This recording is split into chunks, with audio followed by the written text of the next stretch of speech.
الحمد لله نحمده ونستعينه ونستغفره ونؤمن به ونتوكل عليه ونعوذ بالله من شرور أنفسنا ومن سيئات أعمالنا من يهده الله فلا مضل له ومن يضلله فلا هادي له ونشهد أن لا إله إلا الله وحده لا شريك له ونشهد أن سيدنا ونبينا ومولانا محمدا عبده ورسوله صلى الله تعالى على خير خلقه محمد وآله وأصحابه وأزواجه وذرياته وبارك وسلم. أعوذ بالله من الشيطان الرجيم. بسم الله الرحمن الرحيم.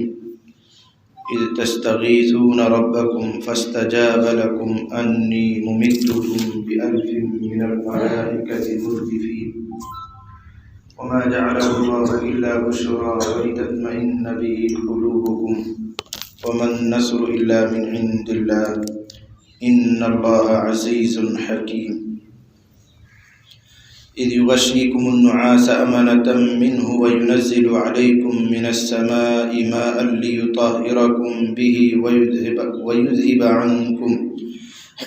ويذهب عنكم رجز الشيطان وليربط على قلوبكم ويثبت به الأقدام. صدق اللہ العظیم. بزرگوں اور بھائیوں، گزشتہ جمعرات کو بدر کے تعلق سے کچھ تفصیل آپ کے سامنے آئی ہے. اس بدر کے موقع پر مسلمانوں کی اللہ تعالیٰ کی طرف سے کس طرح مدد ہوئی ہے، کس طرح اللہ کی تائیدیں ان کے ساتھ ہوئی ہیں، ان کی تفصیل آج کی آیات میں ہے. واقعہ کے اجمال میں نے آپ کو سنایا تھا. اس میں آیا تھا کہ نبی کریم صلی اللہ علیہ وسلم نے جب صف بندی فرما دی، کافروں کی بھی صفیں بن گئی ہیں، تو آپ نے ایک نظر ڈالی تو مسلمان ان کے مقابلے میں کافی کم ہیں، 313 ہیں، اور کافروں کی تعداد 1000 ہے. تو یہ دیکھ کر نبی علیہ الصلوۃ والسلام اپنے خیمے میں تشریف لے گئے اور آپ نے دعائیں فرمائیں. کس کیفیت کے ساتھ دعا کی ہوگی، کن جذبات کے ساتھ دعا کی ہوگی، وہ تو اللہ جانتا ہے اور یا ان کا پیغمبر جانتا ہے. لیکن گریہ زاری کی حد ہو گئی تھی اور آپ کے شان مبارک پر کندھوں پر جو چادر تھی وہ بھی کھسک کر نیچے گر گئی تھی.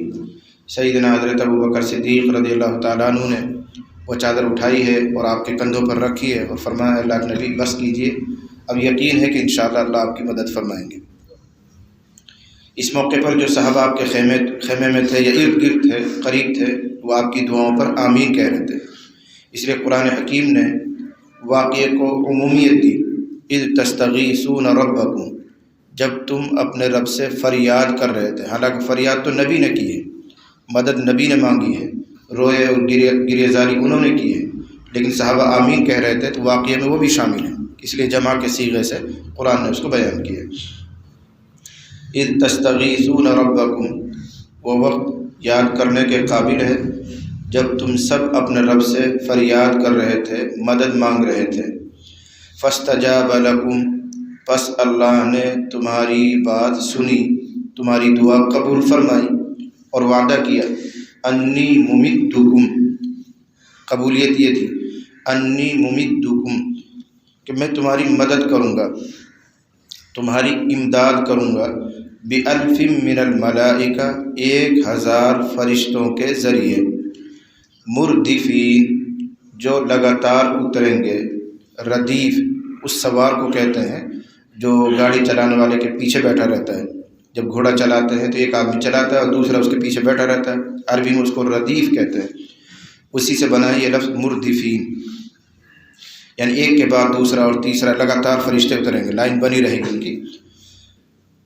انی ممدکم، تو اللہ نے وعدہ فرمایا کہ میں تمہاری مدد کروں گا 1000 فرشتوں کے ذریعے جو لگاتار آسمان سے زمین کی طرف اتریں گے.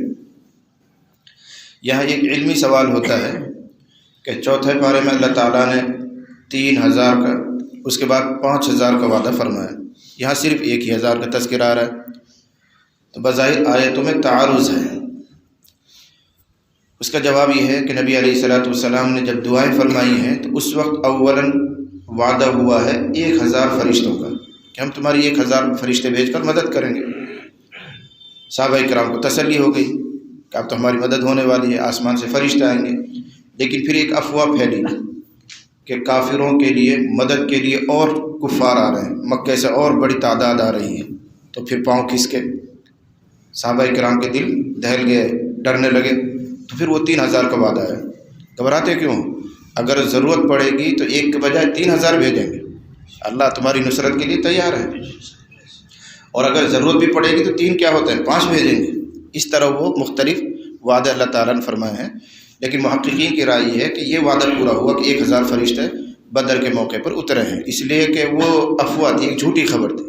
اگر کفار مکہ مدد کے لیے پہنچتے تو اللہ تعالیٰ بھی مزید فرشتے اتارتے، لیکن وہ پہنچے ہی نہیں، تو 3000 اور 5000 کا جو وعدہ تھا بس وہ ایک وعدہ ہی تھا، اس کی نوبت نہیں آئی۔ 1000 فرشتے اللہ تعالیٰ نے بھیجے ہیں۔ اگلا جملہ یہ کہتا ہے وما جعلہ اللہ الا بشرا، اللہ تعالیٰ نے جو یہ فرمایا کہ ہم 1000 فرشتے بھیجیں گے، یہ تو تمہاری تسلی کے لیے ہے، اطمینان کے لیے ہے، ورنہ تو اللہ تعالیٰ تمہاری مدد ان فرشتوں کو بھیجے بغیر بھی کر سکتا ہے۔ ومن النصر الا من عند اللہ، اصل مدد تو اللہ کی طرف سے ہوتی ہے، وہ تو قادر ہے کہ ایک بھی فرشتہ نہ بھیجے اور پھر تمہاری مدد کر دے، حمایت کر دے، تمہیں طاقت اتنی دے دے۔ لیکن فرشتوں کو اس لیے نازل کیا جا رہا ہے کہ ان کی وجہ سے تمہیں تسلی بھی رہے گی، تمہارا دل مطمئن رہے گا اور تم جم کر لڑ سکو گے۔ پھر اس کا یہ مطلب نہیں ہے کہ فرشتے صرف اترے تھے دکھانے کے لیے، انہوں نے کوئی کام نہیں کیا، بلکہ کیا بھی تھا۔ حدیثوں میں واقعات آتے ہیں کہ بعض صحابہ بیان کر رہے ہیں کہ میں فلاں کافر کے پیچھے دوڑ رہا تھا مارنے کے لیے، اور ابھی تو میں نے تلوار چلائی بھی نہیں تھی کہ اس کی گردن میرے سامنے کٹ کر گر گئی۔ تو اس کا مطلب یہ ہے فرشتوں نے وار کیا ہے، فرشتوں نے قتل کیا ہے۔ میں جب اس لاش کے پاس پہنچا، وہ صحابی کہتا ہے، تو اس کا منہ ایسا پھٹا ہوا تھا جیسے کسی نے کوڑا مارا ہو، پورا منہ نیلا ہو چکا تھا اور منہ پھٹ گیا تھا۔ تو اس کا مطلب یہ فرشتوں نے وار بھی کیا ہے، حملہ بھی کیا ہے، لیکن اللہ اپنی قدرت جتا رہا ہے کہ میں اس پر قادر ہوں کہ فرشتوں کو بھیجے بغیر بھی تمہاری امداد کر دوں۔ ومن النصر الا من عند اللہ۔ اس کو دوسرا انداز میں سمجھ لو، اللہ اگر 5000 فرشتے بھیج بھی دے لیکن وہ فرشتوں کو حکم نہ دے تو وہ تمہاری کیا مدد کریں گے؟ اصل کام تو اللہ کے حکم سے بنے گا، اللہ کے اشارے سے بنے گا، یہ مطلب ہے اس آیت۔ وما جعلہ اللہ، اور اللہ تعالیٰ نے اس کو یعنی فرشتوں کے اتارنے کے وعدے کو، اور اللہ تعالیٰ نے اس کو صرف بشارت بنایا ہے، وَلِتَطْمَئِنَّ بِهِ قُلُوبُكُمْ، تاکہ تمہارے دل مطمئن ہو جائے، تمہاری گھبراہٹ دور ہو جائے۔ وَمَن نَّصْرُ إِلَّا مِنْ عِنْدِ اللَّهِ، مدد تو صرف اللہ کی طرف سے ہے، وہ چاہے تو بغیر اسباب کے بھی تمہاری مدد کرے گا۔ ان اللہ عزیز حکیم، بے شک اللہ تعالیٰ غالب ہے، حکمت والا ہے۔ اسی آیت سے حضرت تھانوی علیہ الرحمٰن نے تصوف کا، سلوک کا ایک مسئلہ نکالا ہے کہ بے شک اللہ ہی دیتا ہے، اللہ ہی کھلاتا ہے، جیسے ہم لوگ کہتے رہتے ہیں، لیکن اللہ تعالیٰ نے ان سب چیزوں کو اسباب کے ساتھ جوڑا ہے، اور اسباب اختیار کرنے چاہیے۔ کیوں؟ تاکہ آدمی کا دل مطمئن رہے، وہ دوسروں کی جیبوں پر تام جھانک نہ کرے، اللہ ہی پوری کرے گا ضرورت ہو۔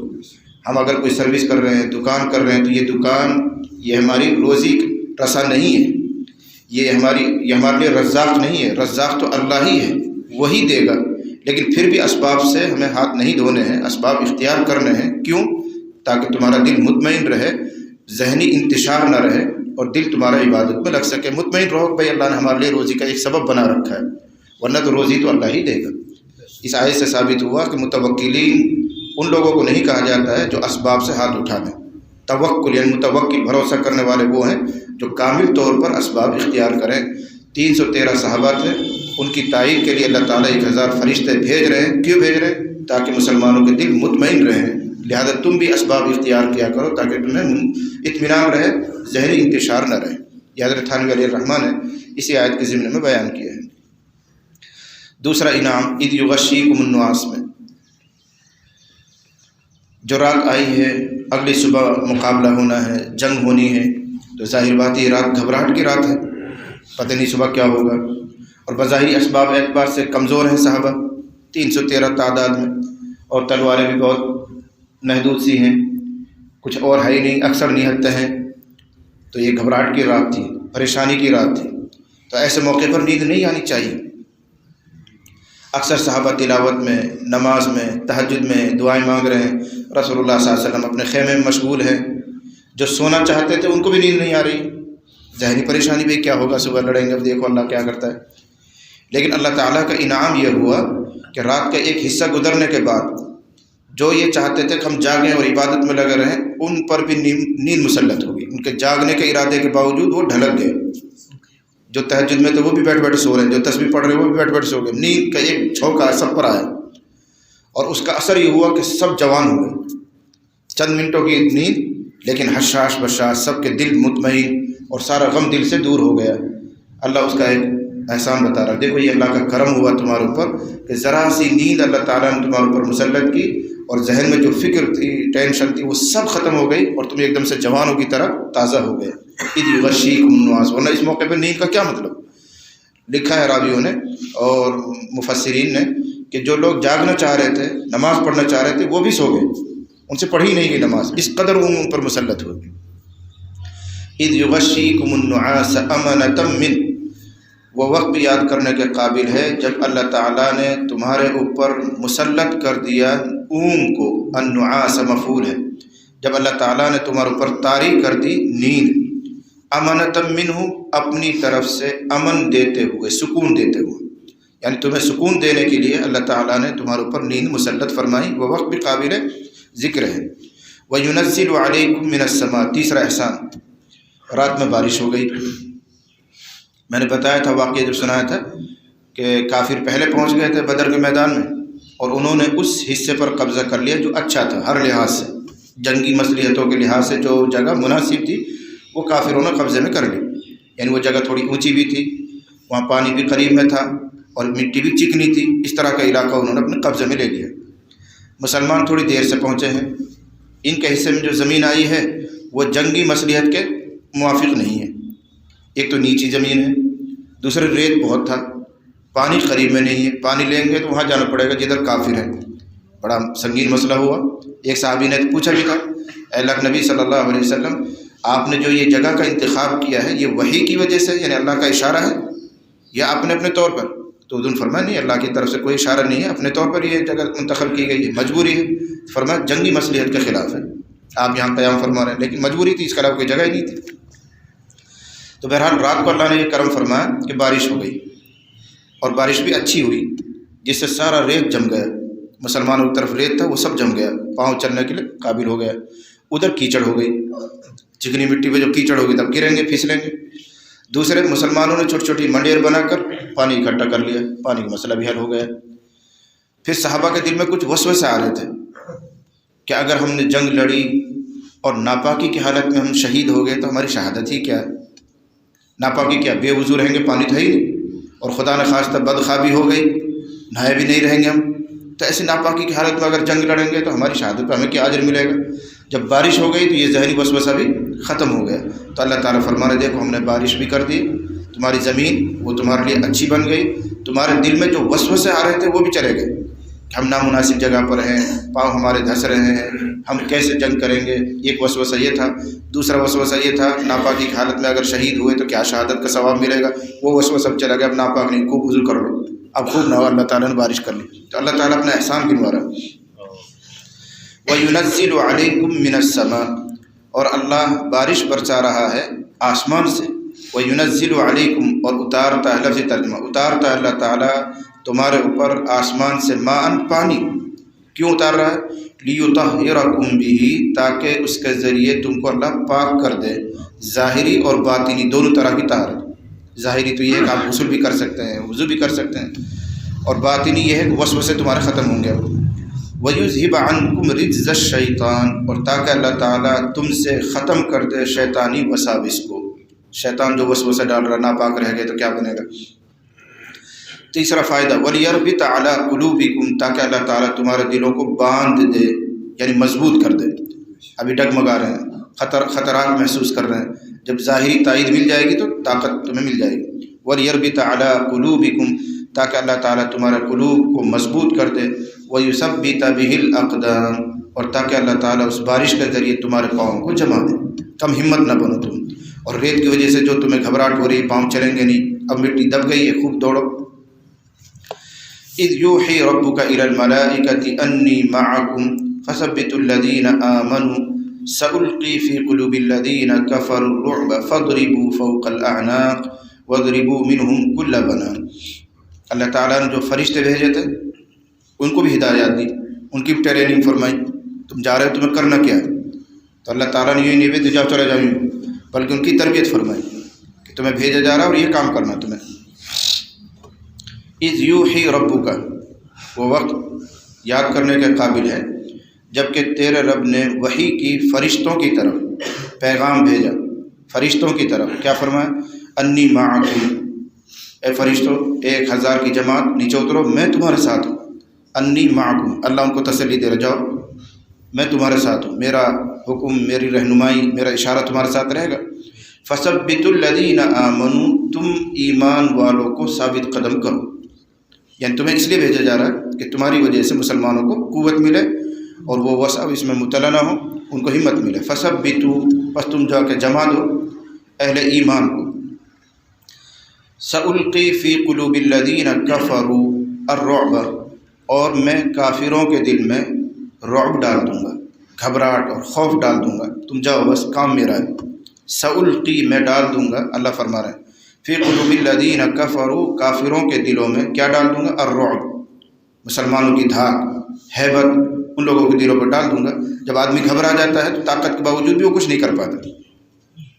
فَاضْرِبُوا، تیسری ہدایت دی فرشتوں کو، فَاضْرِبُوا فَوْقَ الْأَعْنَاقِ، اے فرشتوں تم جاؤ مومنوں کے پاؤں مضبوط کرو، کافروں کے دلوں میں رعب ڈال دوں گا۔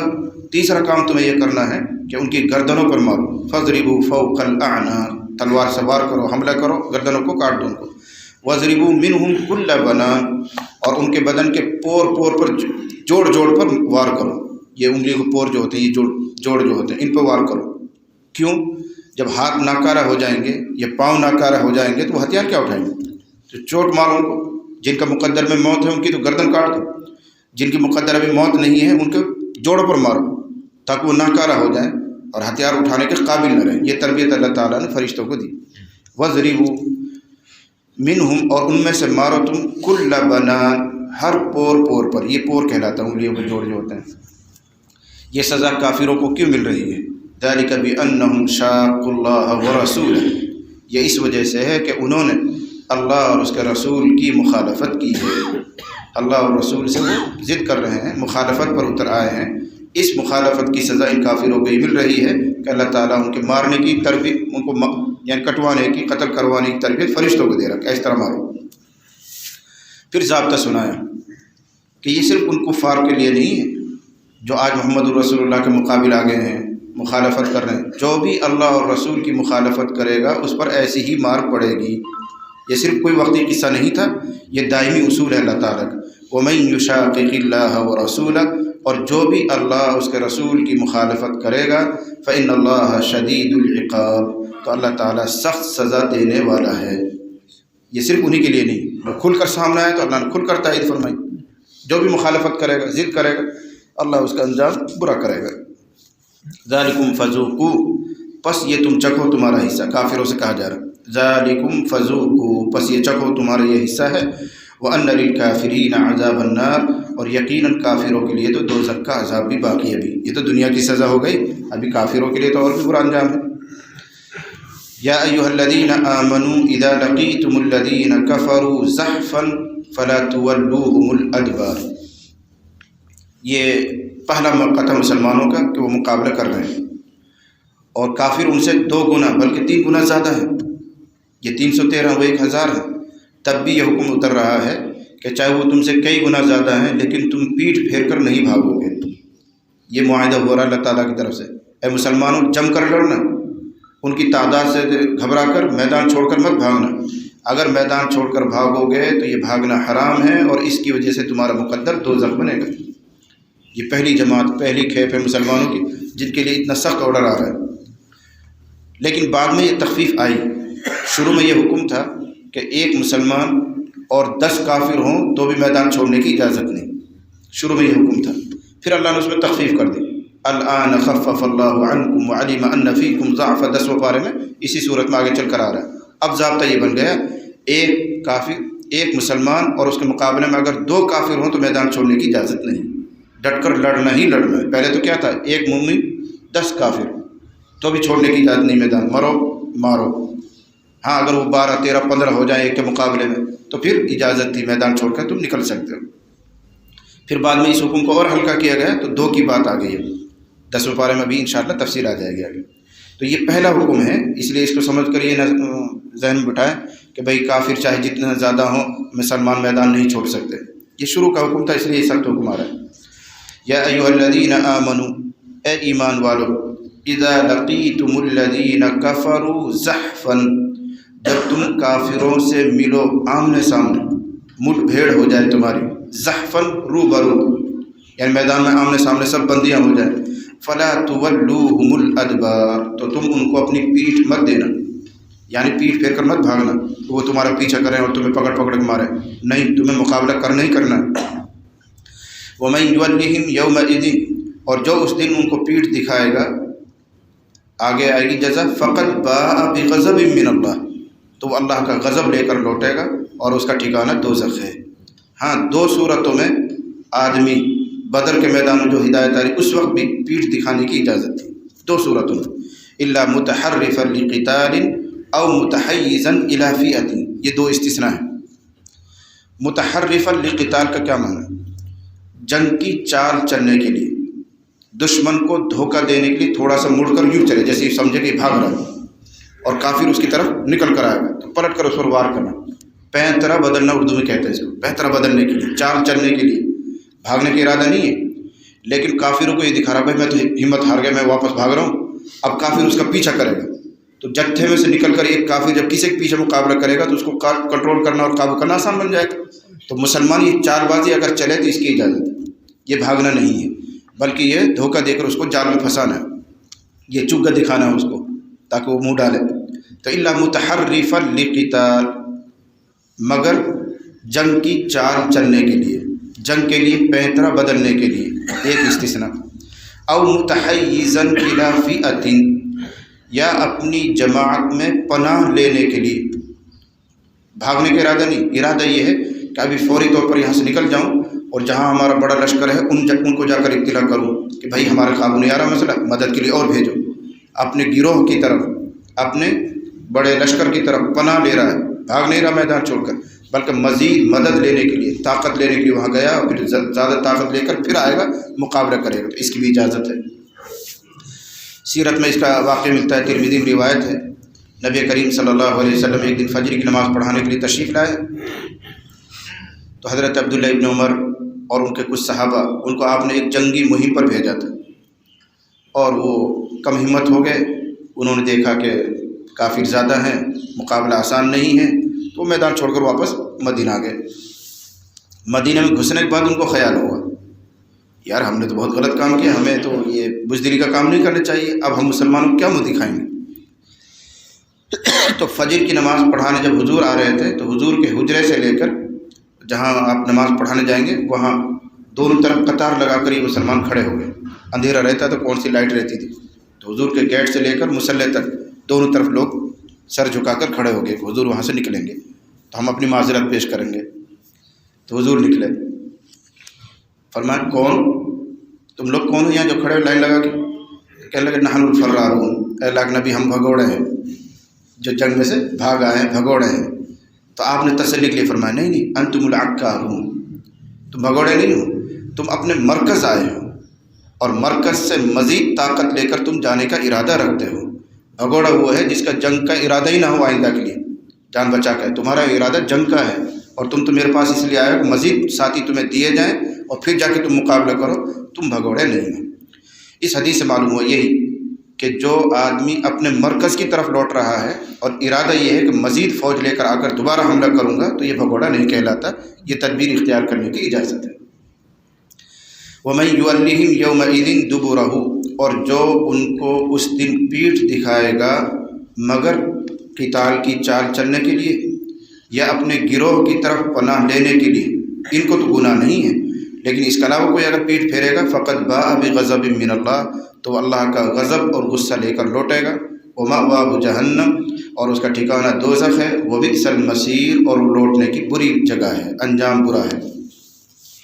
فلم تقتلوهم ولكن اللہ قتلهم وما رمیت اذ رمیت ولكن اللہ رمى وليبلي المؤمنین منه بلاء حسنا ان اللہ سمیع علیم۔ ابھی میں نے سنایا تھا کہ بدر کے موقع پر فرشتے بھی اترے ہیں، انہوں نے بھی قتال کیا ہے، بعض کفار کا قتل فرشتوں کے ہاتھوں سے ہوا ہے۔ اسی کو فرما رہے ہیں کہ بدر میں اگر تم لوگوں نے قتال کیا ہے تو در حقیقت وہ تم نے نہیں کیا ہے، اگر اللہ نے تائید نہ کی ہوتی، مدد نہ اتاری ہوتی تو تم کیا کر سکتے تھے؟ تو اصلاً کرنے والا اللہ ہے۔ فلم تقتلوہم، تم نے ان کو قتل نہیں کیا ہے، ولکن اللہ قتلہم، لیکن حقیقت یہ ہے کہ اللہ نے ان کو قتل کیا ہے۔ اس کا مطلب یہ نہیں کہ اللہ اترا ہے زمین پر، یعنی اللہ نے تمہاری مدد فرمائی ہے، اس طرح مدد کہ فرشتے بھی آ گئے، اس طرح مدد کہ تم کمزور ہونے کے باوجود اتنی ہمت بڑھ گئی کہ تم وار کرنے کے لیے تیار ہو گئے، یہ بھی سب اللہ کی طرف سے ہی تو ہے۔ تو جو کچھ ہے اللہ نے اسباب ایسے بنا دیے کہ کافر کم ہمت ہو گئے، وہ میدان چھوڑ رہے ہیں، تم ان کو تلوار سے قتل کر رہے ہو، تو یہ تمہارا کارنامہ نہیں ہے، اصل تو اللہ کا کارنامہ ہے۔ فلم تقتلوہم، تم نے ان کو قتل نہیں کیا ہے، ولکن اللہ قتلہم، حقیقت میں اللہ نے ان کو قتل کیا ہے۔ وما رمیت اذ رمیت، اس میں بھی ایک واقعی طرف اشارہ ہے۔ جب نبی علیہ والسلام خیمے میں دعا فرما رہے تھے، جس کا بھی میں نے اشارہ کیا تھا، اور پھر تسلی ہو گئی، ابو بکر نے کہا اللہ نبی بس کیجئے، اللہ آپ کی مدد فرمائے گا، اور صف بندی ہوئی پڑی دونوں طرف، میدان میں آپ تشریف لائے جہاں جنگ کی تیاری ہو رہی تھی، اور جنگ شروع ہو گئی۔ پہلے اصل میں ہوتا یہ تھا کہ کافروں کی طرف سے ایک پہلوان بیچ میں آتا تھا اور وہ للکارتا ہے کوئی میرے مقابلے کے لیے، پھر مسلمانوں میں سے ایک اترتا تھا مقابلے کے لیے، پھر ادھر سے کوئی اور کہتا تھا اتر کے میدان میں کوئی ہے میرے مقابلے میں مسلمانوں میں سے، پھر دوسرا کوئی آدمی جاتا تھا، پھر بعد میں جب گرم ہو جاتے تھے پھر گھمسان کی لڑائی ہوتی تھی، آپس میں گتھم گتھا سب ایک دوسرے میں گھس جاتے تھے، اس طرح کی لڑائی ہوتی تھی۔ جب یہ گھمسان کی لڑائی شروع ہوئی تو نبی علیہ والسلام نے ایک مٹھی ریت لیا ایسے میدان میں سے اور یوں کر کے پھینکا، شاہت الوجوہ، شاہت الوجوہ، دو مٹھی، بعد روایت میں 3 مٹھی کا تذکرہ آتا ہے، ایسے ریت لے کے ایسے پھینکا۔ حدیث شریف میں آتا ہے ایک مٹھی ریت کتنا ہوتا ہے آپ سمجھتے ہیں، کہاں جائے گا؟ لیکن ان 1000 کافروں میں سے کوئی ایک بھی ایسا نہیں بچا جس کی آنکھوں میں دھول اور مٹی نہ گئی ہو، اور وہ سب یوں کرنے میں لگ گئے، مسلمانوں کو اچھا موقع ملا تلوار چلانے کا، شکست ہو گئی۔ یہ ہے وہ جس کو اللہ تعالیٰ اشارہ فرما رہے ہیں، وما رمیت اذ رمیت، محمد تو نے نہیں پھینکا جب تو نے پھینکا تھا، بظاہر آپ پھینک رہے تھے اس کو، لیکن اس کا جو انجام ہوا، جو اس کا اثر ہوا، وہ تو ہم نے کیا تھا، ورنہ ایک مٹھی تو 10 آدمی کو پڑ جاتی زیادہ سے زیادہ، لیکن 1000 آدمیوں کو آنکھوں میں دھول چلا جانا اور سب کی آنکھوں میں چل ملاٹ اور یوں آنکھوں کی یوں کر رہے ہیں، یہ تھوڑی آپ نے کیا تھا۔ وما رمیت، آپ نے نہیں پھینکا، اذ رمیت، جب آپ نے پھینکا، یعنی پھینکنے کا بظاہر آپ نے عمل کیا لیکن اس کا جو اثر ہے وہ ہم نے کیا۔ وما رمیت اذ رمیت، آپ نے نہیں پھینکا ہے جس وقت کہ آپ پھینک رہے تھے، ولکن اللہ رمی، لیکن حقیقت یہ ہے کہ اللہ تعالیٰ نے پھینکا تھا، اس کا اثر اللہ نے کیا ہے۔ وَلِيُبْلِيَ الْمُؤْمِنِينَ مِنْهُ بَلَاءً حَسَنًا، تاکہ اس کے ذریعے اللہ تعالیٰ ایمان والوں پر اچھا انعام فرمائے۔ اکثر مترجمین اور مفسرین بلاءً حسنًا یا انعامًا کا معنی لے رہے ہیں، تاکہ اللہ تعالیٰ اس کے ذریعے اہل ایمان پر خوب اچھا احسان فرمائے، یہ بھی ترجمہ ہے۔ ان اللہ سمیع علیم، بے شک اللہ سننے والا جانکار ہے۔ یہ 2 صفت یہاں کیوں آئیں؟ ابھی تو رو کر آئے تھے محمد الرسول اللہ، ان اللہ سمیع، اللہ نے ان کی سن لی ہے، ان اللہ سمیع علیم، جانکار ہے۔ معلوم ہے اللہ تعالیٰ کو یہ 313 ہیں اور یہی خلاصہ امت ہے، محمد الرسول اللہ کی محنت کا نتیجہ ہے۔ اگر یہی ختم ہو جائے گا تو آگے کیا چلے گا؟ علیم، اللہ حالات سے بھی واقف ہے اور ان کی 3 گنا تعداد اس سے بھی اللہ واقف ہے۔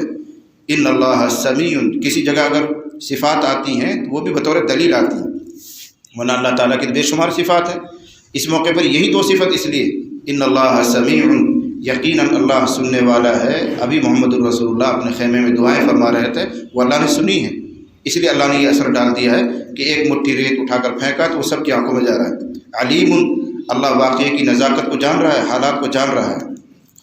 ذالکم وان اللہ موہن کید الکافرین، اور یہ سب اس وجہ سے ہوا ہے کہ اللہ تعالیٰ کافروں کی تدبیروں کو کمزور کرنے والا ہے، موہن، اللہ تعالیٰ کافروں کی تدبیروں کو کمزور کر دیتا ہے۔ ان تستفتحوا فقد جاءکم الفتح وان تنتهوا فهو خیر لکم وان تعودوا نعد ولن تغنی عنکم فئتکم شیئا ولو کثرت وان اللہ مع المؤمنین۔ اس میں بھی ایک اہم قصہ کی طرف اشارہ ہے۔ جب مکہ والے نکل رہے تھے حضور کے مقابلے کے لیے، مکہ سے نکل رہے تھے، ابو جہل اس کے ساتھ 1000 کا لشکر جب نکل رہا تھا تو یوں ہی نہیں آئے، یہ بھی دعا کر کے آئے تھے۔ غلاف کعبہ پکڑ کر انہوں نے دعائیں کی ہیں، ان دعاؤں میں ایک دعا یہ بھی تھی۔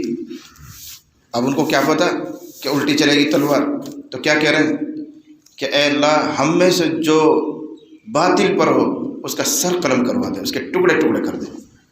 اب ان کو کیا پتہ کہ ہماری زبان سے ہمارے خلاف ہی بد دعا نکل رہی، اس لیے وہ اپنا آپ کو حق پہ سمجھتے تھے، محمد رسول اللہ صلی اللہ علیہ وسلم اور آپ کے صحابہ کو ناحق سمجھتے تھے، اس لیے کیا دعا کر رہے ہیں، ہم دونوں جماعتوں میں، یعنی محمد رسول اللہ کی جماعت اور یہ کافروں کی جماعت، ہم میں سے جو حق پر ہے اس کو فتح دے دے، اور جو ہم میں سے ناحق ہے، باطل پر ہے، اس کو تو شکست دے دے، اس کے ٹکڑے ٹکڑے کر دے۔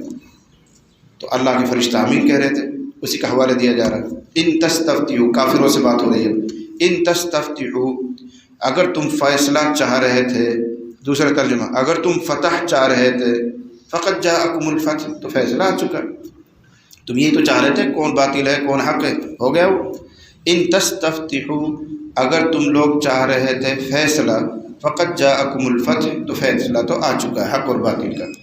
اب ان سے کہا جا رہا ہے کافروں سے، وَإِن تَنْتَهُوا، اور اگر تم آئندہ کے لیے باز آ جاؤ، فَهُوَ خَيْرٌ لَكُمْ، تو تمہارا حق میں بہتر ہے، اپنے کفر سے باز آ جاؤ، رسول کی مخالفت سے باز آ جاؤ، جو بچ گئے جن کو مرنا تھا مر گئے۔ اب اگر تم فیصلہ دیکھنا چاہ رہے ہو، فیصلہ آ چکا، کون حق پر ہے کون باطل پر ہے، اور آئندہ کے لیے اپنے شرک سے تم باز آ جاؤ، تمہارے لیے خیر ہے۔ وَإِن تَعُودُوا نَعُودْ، اے کافروں اگر دوبارہ لوٹو گے تو پھر ہم بھی دوبارہ لوٹیں گے۔ اللہ فرما رہے ہیں اگر تم محمد رسول اللہ کی مخالفت کے لیے پھر لوٹو گے تو ہم مدد کے لیے پھر لوٹ کر آئیں گے۔ وَلَن تُغْنِيَ عَنْكُمْ فِئَتُكُمْ شَيْئًا، اور تمہارا یہ خیال کہ آئندہ جب جنگ کرنا آئیں گے تو ہم 1000 کے بجائے 10,000 لے کر آئیں گے، بڑی تعداد لے کر آئیں گے، اور ہرگز تمہارے کام نہ آئے گی تمہاری جماعت، چاہے تم 100,000 کر کے لے آنا۔ وَلَن تُغْنِيَ عَنْكُمْ، ہرگز کام نہ آئے گی تمہارے، فِئَتُكُمْ، تمہاری جمعیت، تمہاری جماعت، چاہے جتنی زیادہ لے آنا، شیئاً یہ مفعول ہے، کچھ بھی تمہارے کام نہیں آئے گی تمہاری جمعیت، ولو کثرت، اگرچہ وہ بہت بڑی جماعت ہو۔ کیوں؟ اللہ کے فیصلے سے ہوتا ہے جو کچھ ہوتا ہے۔ وَأَنَّ اللَّهَ مَعَ الْمُؤْمِنِينَ، اور یقیناً اللہ ایمان والوں کے ساتھ ہے۔ یہ جو آیت ہے اس میں کافروں کو سنایا گیا، اگر تم یہ چاہ رہے تھے کہ فیصلہ ہو جائے، دودھ کا دودھ پانی کا پانی ہو جائے، کون حق کون باطل، تو وہ ہو چکا، تم نے ہی تو دعا کی تھی اللہ جو باطل پر ہو اس کو شکست دے دینا، جو حق پر ہو اس کو فتح دے دینا، ہو گئی، محمد رسول اللہ اس کے ساتھیوں کو فتح ہو گئی، تمہیں شکست ہو گئی، پانی کا پانی دودھ کا دودھ ہو گیا، اب کیا چاہ رہے ہو؟ اب آئندہ کے لیے اگر تم باز آ جاؤ تو تمہارے لیے خیر ہے، نہیں باز آتے ہو تو ہم پھر مدد کریں گے محمد رسول اللہ کی، تمہارا پھر ایسے ہی ناس ہوگا۔ اور اللہ کی مدد کیوں رہے گی؟ اس لیے کہ اللہ کی تائید مومنوں کے ساتھ، وَأَنَّ اللَّهَ مَعَ الْمُؤْمِنِينَ يَا أَيُّهَا الَّذِينَ آمَنُوا أَطِيعُوا اللَّهَ وَرَسُولَهُ وَلَا تَوَلَّوْا عَنْهُ وَأَنْتُمْ تسمعون۔ خاص اہل ایمان سے کلام کیا گیا کہ یہ تمہاری جو مدد ہوئی ہے اس موقع پر کیوں ہوئی ہے کہ تم نے اللہ اس کے رسول کی اطاعت کی ہے، اللہ کو تم نے خوش کیا ہے۔ آئندہ بھی اپنی اسی روش پر قائم رہنا کہ اللہ اور رسول کی اطاعت کرتے رہو، ان کو راضی رکھو، اللہ کی مدد تمہارے ساتھ ہے۔ اور اگر تم بدل جاؤ گے، یعنی اللہ کی اطاعت رسول کی اطاعت چھوڑ دو گے، نافرمانی کی طرف تمہارا رخ ہو جائے گا، تو پھر اللہ تمہاری نصرت کے لیے نہیں آئے گا۔ اس سبق کی وجہ سے آیت لوٹائی جا رہی ہے، مدد ہو چکی، لیکن غور یہ کرنا کہ مدد ہوئی کیوں؟ اس لیے ہوئی کہ تم نے اللہ اور رسول کی کامل اطاعت کی ہے۔ آئندہ بھی کامل اطاعت کرتے رہو گے، اللہ کی مدد تمہارے ساتھ ہے۔ اور اگر تم روگردانی کرو گے تو پھر اللہ نے کوئی تم سے رشتہ تھوڑی قائم کیا کہ بہرحال تمہاری مدد کرنی ہے، اللہ اپنی مدد ہٹا لے گا۔ آج جو مسلمان پریشان حال ہے اس کا جواب مل گیا۔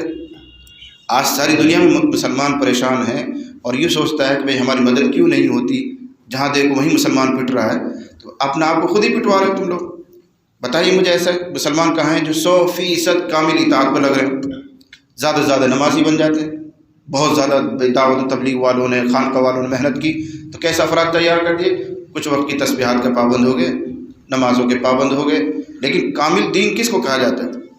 جس کے اخلاق بھی اچھے ہوں، معاملات بھی درست ہوں، جن کے عقائد بھی درست ہوں، معاشرت بھی صحیح ہو، کامل دیندار تو وہ کہلاتا ہے، کامل اطاعت تو اس کا نام ہے۔ ہمارا حال تو یہ ہے جب نفس کے خلاف ذرا سی بات آتی ہے تو دین کو ایک طرف چھوڑ دیتے ہیں، اپنے نفس کی بات پوری کر جاتے ہیں، شادی بیاہ کا موقع آئے گا تو سارے رسم و رواج کر جاتے ہیں، بھائی دل کی ماننی ہے، قرآن حدیث کی کون مان رہا ہے اس وقت؟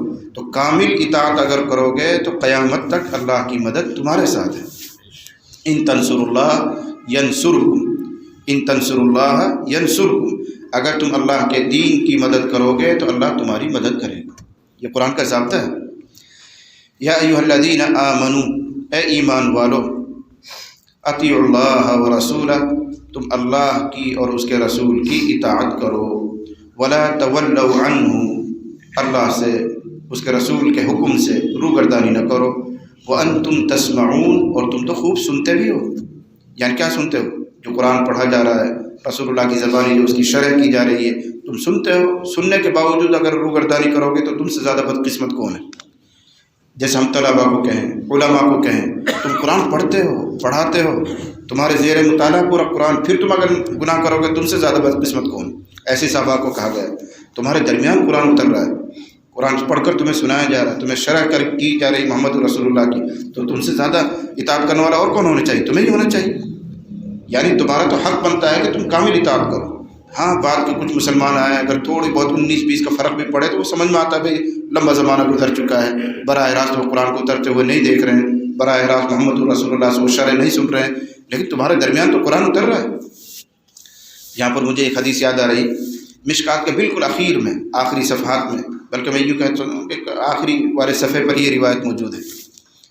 نبی علیہ الصلوۃ والسلام نے ایک مرتبہ صحابہ سے پوچھا کہ تمہیں کس کا ایمان تعجب خیز لگتا ہے، کس کا ایمان سب سے زیادہ مضبوط اور لوہا لاٹ لگتا ہے، کس کے ایمان سے تم لوگ بہت زیادہ حیرت میں پڑتے ہو؟ انہوں نے کہا اللہ نبی، ہمارے نظریے میں، ہمارے خیال میں فرشتوں کا ایمان سب سے زیادہ نمایاں ہے، سب سے زیادہ مضبوط ہے۔ تو اللہ کے نبی صلی اللہ علیہ وسلم نے ارشاد فرمایا اگر ان کا ایمان بہت کامل ہے، بہت مضبوط ہے، ممتاز ہے، تو کون سی کمال کی بات ہے، ان کو تو ایسا ہونا ہی چاہیے۔ کیوں؟ وہ براہ راست اللہ کو دیکھ رہے ہیں، اللہ کی وحی ان پر اترتی ہے، وہاں کے کمالات ان کے سامنے موجود ہیں، عالم ملکوت ان کے سامنے موجود ہے، تو کیا ہے ان کے اگر ایمان اتنا کامل ہے تو ہونا ہی چاہیے، یعنی ان کے ایمان سے کوئی خاص تعجب نہیں ہے۔ اگر ان کا بھی ایمان ایسا نہ ہو تو پھر کس کا ہو؟ پھر حضور نے فرمایا اور بتاؤ تمہارا نزدیک کس کا ایمان مضبوط ہے؟ کہنے لگے اللہ کے نبی صلی اللہ علیہ وسلم آپ کا ایمان،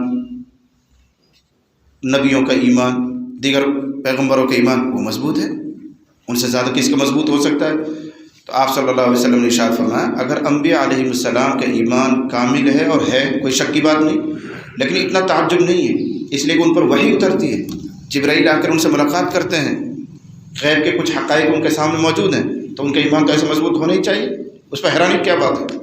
حیران کن ایمان بتاؤ کہ جن کا ایمان ہمیں حیرت میں ڈال دے۔ صحابہ نے کہا جی اب تو ہم ہی ہیں، پھر بھائی فرشتے بھی نہیں ہیں، اتنا حیران کن ان کا ایمان بھی نہیں ہے، انبیاء کا بھی ایمان حیران کن نہیں ہے، ان کا بھی ایمان ایسے ہی ہونے چاہیے لوہا لاٹ، پھر تو ہم ہی رہ گئے۔ تو کیا فرمایا حضور نے؟ اگر تمہارا ایمان بہت مضبوط ہے اور ہے، کوئی شک کی گنجائش نہیں، لیکن تمہارا ایمان بھی حیران کن نہیں ہے، تعجب خیز نہیں ہے، میں تمہارے درمیان موجود ہوں، وَأَنَا بَيْنَ أَظْهُرِكُمْ، میں تمہارے درمیان موجود ہوں، تمہارے سامنے قرآن اترتا ہے، وحی اترتی ہے، تم نے میرے معجزات کو دیکھا ہے، تو کون سی تعجب کی بات ہے؟ اس میں ایمان کی نفی نہیں ہو رہی، ایمان تو تمہارا بہت مضبوط ہے لیکن تعجب والا نہیں، تمہارا ایمان تو ایسا ہونا ہی چاہیے۔ اب صحابہ نے ہتھیار ڈال دی، کہنے لگتا بھی اب تو ہم نہیں بتا سکتے کس کا ایمان مضبوط ہے، فرشتوں کا بھی نہیں اور انبیاء علیہ السلام کا بھی حیران کن نہیں، ہمارا بھی نہیں، تو پھر کون ہے؟ اللہ نبی آپ ہی بتائیے۔ فرمایا وہ لوگ جو بعد میں پیدا ہوں گے اور مجھ پر بن دیکھے ایمان لائیں گے، یعنی آپ کی تعریف فرمائی، قیامت تک آنے والے مسلمانوں کی تعریف فرمائی، ان لوگوں کا ایمان حیران میں ڈالنے والا، تعجب خیز ہے کہ انہوں نے نہ قرآن اترتا ہوا دیکھا، نہ انہوں نے محمد رسول اللہ کی سیرت دیکھی براہ راست، نہ انہوں نے حضور علیہ الصلوۃ والسلام کی خود کی زیارت فرمائی، لیکن پھر بھی بن دیکھے مجھ پر میری باتوں پر ایمان لائیں گے، ان کا ایمان تعجب والا ہے۔ تم لوگ تو دیکھ دیکھ کے ایمان لا رہے ہو، تم لوگ تو دیکھ دیکھ کے ایمان لا رہے ہو، فرشتوں نے بھی کچھ دیکھا ہی ہے، انبیاء علیہ السلام پر جبرائیل آ رہے ہیں وہ بھی کچھ دیکھ ہی رہے ہیں، تم لوگوں نے مجھے دیکھا ہے، میرے کمالات کو دیکھا ہے۔ بعد میں جو لوگ پیدا ہوں گے انہوں نے کسی کو بھی نہیں دیکھا ہوگا، پھر بھی دیکھے وہ اللہ پر بھی، فرشتوں پر بھی، انبیاء پر بھی، مجھ پر بھی، سب پر ایمان لائیں گے۔ ان کا ایمان تعجب والا ہے۔ تو اسی پر یاد آیا مجھے یہاں کیا کہا جا رہا ہے صحابہ سے؟ اطاعت کرنا، اور اگر تم اطاعت نہیں کرو گے تو اور کون کرے گا؟ تمہارے درمیان قرآن اتر رہا ہے، وَأَنْتُمْ تَسْمَعُونَ، تم سنتے بھی ہو۔ وَلَا تَكُونُوا كَالَّذِينَ قَالُوا سَمِعْنَا وَهُمْ لَا يَسْمَعُونَ، اور تم ان لوگوں کی طرح مت ہو جانا جو زبان سے یوں کہتے ہیں کہ ہم نے سنا، ہم نے سنا، وَهُمْ لَا يَسْمَعُونَ، حالانکہ وہ سنتے انتے کچھ نہیں، زبانی دعویٰ ہے صرف۔ یہ کون تھے؟ یہود اور نصارہ، کہ جب ان پر سخت حکم اترتا تھا اور کوئی عذاب کے آثار وہ دیکھتے تھے تو چیختے تھے ہاں ہم نے سن لیا، مان لیا، سمعنا و اطعنا، سمعنا و اطعنا، اور دوسرے دن پھر وہی ٹیڑھی پہنچ کتے والی، سن رکھا ہے مسل کو، پھکڑی میں کر کے پہنچ رکھی، بتائی 100 سال بعد نکالی پھر وہی ٹیڑھی ٹیڑھی۔ ایسے یہود اور نصارہ کا حال تھا۔ پیچھے قصہ آ چکا ہے کہ انہوں نے حضرت موسیٰ علیہ السلام نے جب تورات پیش کی تو کتنے اعتراضات کیے کہ ہمیں کیسے پتہ چلے گا یہ اللہ کا ہی کلام ہے؟ چلو بھائی تورات پہ سن لو جا کے، وہاں بھی سن لیا، تو ہمیں کہا پتہ بھائی ہو سکے پیچھے کوئی بٹھا رکھا ہو۔ تو ایسے وہ لوگ تھے، ان کے بارے میں کہا جا رہا ہے ان کی طرح مت ہو جانا جو زبان سے تو یوں کہتے ہیں کہ ہم نے سنا، لیکن حقیقت یہ ہے کہ وہ سنتے انتے کچھ نہیں ہے، یعنی جب مانتے ہی نہیں تو سننے سے فائدہ کیا؟ وَلَا تَكُونُوا كَالَّذِينَ قَالُوا، ان لوگوں کی طرح مت ہو جانا جنہوں نے یوں کہا کہ ہم نے سن لیا، وَهُمْ لَا يَسْمَعُونَ، حالانکہ وہ سنتے نہیں ہیں، یعنی دل کے کان سے نہیں سنتے ہیں، عمل کے جذبے سے نہیں سنتے ہیں، سنتے ہیں تو اعتراض کے لیے سنتے ہیں۔ ایسے ہی مثال امت محمدیہ میں منافقوں کی تھی، وہ حضور کی مجلس میں بیٹھتے تھے، آپ کی تقریر بھی سنتے تھے، لیکن دل کے کان سے نہیں، صرف ظاہری کان سے سنتے تھے، اور اعتراض ڈھونڈنے کے لیے، کوئی سوال کھڑا کرنے کے لیے سنتے تھے۔ ان شر الدواب عند اللہ الصم البکم الذین لا يعقلون ولو علم اللہ فیہم خیرا لاسمعہم ولو اسمعہم لتولوا وهم معرضون، یقیناً بدترین جانور، لفظ ترجمہ دابۃ کی جمع دواب، جو زمین پر چلے رہیں گے، لیکن یہاں مراد ہر جاندار، تو جانداروں میں بدترین، اب چاہے وہ چرندے ہوں، پرندے ہوں، درندے ہوں، انسان ہوں، جنات ہوں، جو بھی ہوں، ان شر الدواب، جانداروں میں سب سے بدتر اللہ کے نزدیک الصم البکم، وہ بہرا اور وہ گونگا ہے جو سمجھ نہیں رکھتا۔ اس سے مراد حقیقی گونگا بہرا نہیں، بلکہ وہ جو قرآن نہ سنتا ہے، نہ قرآن کے موافق کسی کو دعوت دیتا ہے، نہ عقل و شعور سے کام لیتا ہے، وہ بدترین خلائق، بدترین خلائق، سمجھ رہے ہیں؟ جو مثال تو سبق میں بھی آ کے بیٹھیں گے، وعظ و نصیحت میں بھی بیٹھیں گے، ادھر سے سنا ادھر سے نکال دیا، اللہ فرما رہی ہے بدترین لوگ۔ اچھے لوگ وہ ہیں جو دین کو سنیں، اس پر عمل کریں۔ فبشر عباد الذین یستمعون القول فیتبعون احسنہ، کیا کہا گیا؟ فبشر عباد، اے محمد میرے ان بندوں کو خوشخبری دو جو دھیان سے سنتے ہیں اور فوراً اس پر عمل کرتے ہیں، جو باتوں کو دھیان سے سنتے ہیں فوراً عمل کرتے ہیں۔ وہ لوگ نہیں جو سنتے بھی ہیں، مجلس میں بیٹھے بھی ہیں، دل ان کا کہیں اور گھوم رہا ہے، عمل کا جذبہ ہی نہیں۔ ہمارے یہاں میوات میں جو لاکھوں لاکھ مجمع اکٹھا ہو جاتا ہے حضرت جی کے جلسے میں، وہ کیا تماشا، یہ تو تماشا ہے، خوب بھیڑ اکٹھی ہوگی، لیکن اس جذبے سے شاید ہی کوئی جاتا ہو بھائی آج جو کچھ سنیں گے انشاءاللہ عمل کریں، ایک ایک بات پر عمل کریں، ایسے کوئی نہیں، بلکہ کہے ان کا آج چلن جلسہ دیکھ کھان گئے تو دیکھن نہیں جاؤں، وہ عمل کرن کوئی نہیں جاتا، چل روک جلسہ دیکھن، چل روک جلسہ دیکھن، تو جلسہ دیکھنے کے مارے لاکھوں کی تعداد اکٹھی ہوتی ہے دیکھنے کے لیے۔ اگر اس جذبے سے چاہیں کہ ہم سنیں گے، حضرت جو کچھ واعظ فرمائیں گے سب پر عمل کریں گے، تو حضرت جی نے کون سی بات چھوڑ رکھی ہے؟ کیا حضرت جی نے سود کے بارے میں نہیں کہہ رکھا ہے؟ حضرت جی نے جھوٹ کے بارے میں نہیں کہہ رکھا ہے؟ ٹٹلو کاٹنے کے بارے میں نہیں کہہ رکھا ہے؟ سب چیزوں کے بارے میں کہہ رکھا ہے، لیکن مانتے کیوں نہیں؟ مانتے اس لیے نہیں ہے کہ دل کے کان سے سنے ہی نہیں۔ ایسے بندوں کو اللہ تعالیٰ کہہ رہا ہے یہ بدترین مخلوق، نکمے لوگ ہیں یہ۔ اور پھر اللہ نے اپنی بات سنائی۔ حقیقت یہ ہے کہ اللہ جن کو توفیق دیتا ہے ان کو ہی سنواتا ہے۔